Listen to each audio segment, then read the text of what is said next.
بصرہ میں ایک نوجوان تھا جس کے جسم سے ہمیشہ خوشبو آتی تھی، ہمیشہ خوشبو، اور اس کا جسم مہکتا رہتا تھا۔ لوگ تعجب کرتے تھے، اس سے پوچھتے تھے کہ بھئی تیرے جسم سے بڑی خوشبو آتی ہے، اس کی وجہ کیا ہے؟ تو اس نوجوان نے کسی کو یہ وجہ نہیں بتائی۔ آخرکار ایک اسے نیک انسان ملے اور انہوں نے پوچھا کہ تو مجھے اپنی جسم کی خوشبو کی وجہ تو بتا کہ تیرے جسم کی اتنی خوشبو کیوں ہے؟ تو اس نے کہا کہ اگر آپ نیک شخص نہ ہوتے تو میں آپ کو بالکل بھی نہیں بتاتا، لیکن آپ پوچھ رہے ہیں تو پھر میں آپ کو بتاتا ہوں۔ سنیے اب یہ نوجوان کیا بتا رہا ہے۔ یہاں سے ہمارے نوجوانوں کو سبق حاصل کرنا چاہیے جو غلط کاموں میں مبتلا ہیں۔ یہ نوجوان کہتا ہے کہ میں چھوٹا سا بچہ تھا، دھیرے دھیرے بڑا ہوتا رہا۔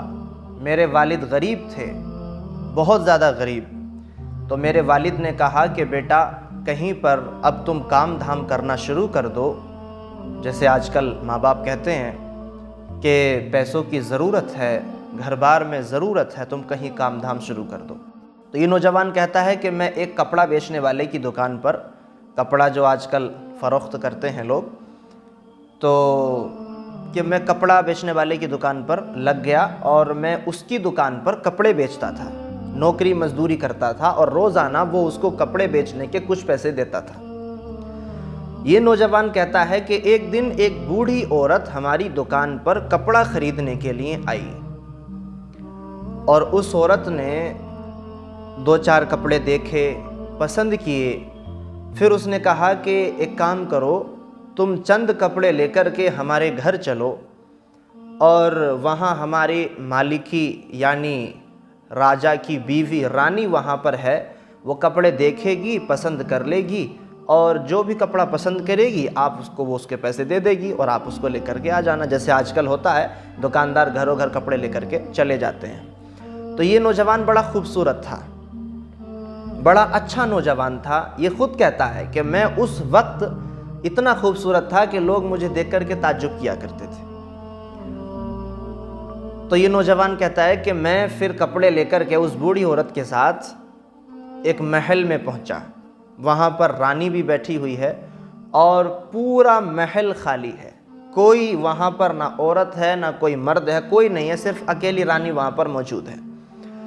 یہ بوڑھی عورت بھی وہاں سے فرار ہو گئی۔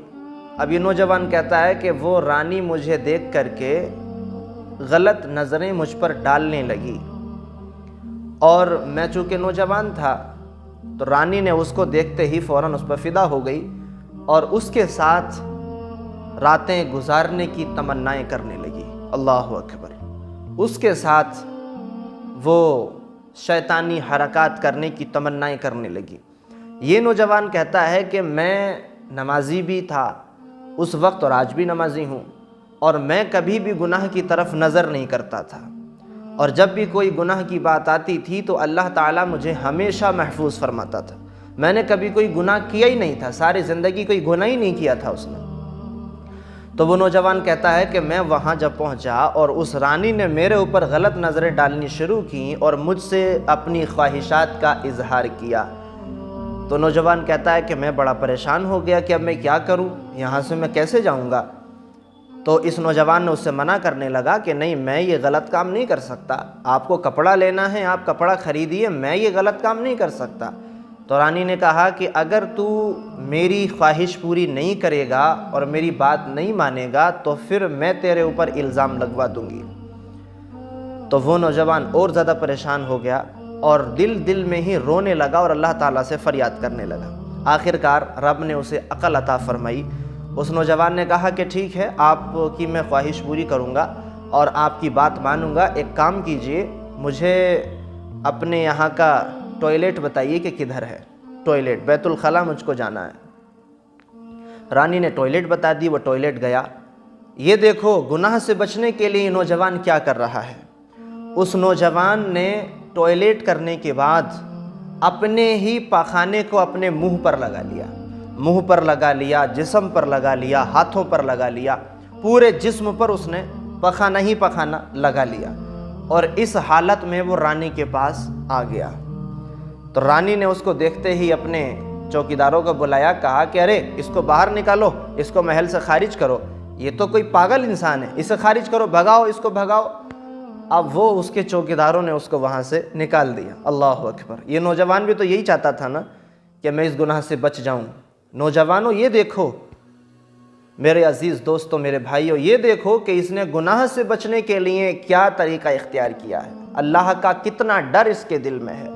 مجھے بتاؤ، کیا جس وقت یہ رانی کے سامنے تھا کسی کا ڈر اس کے دل میں تھا؟ کیا وہاں پر کوئی مرد موجود تھا؟ کوئی نہیں تھا، صرف اور ڈر تھا اس کے دل میں تو اللہ کا ڈر تھا۔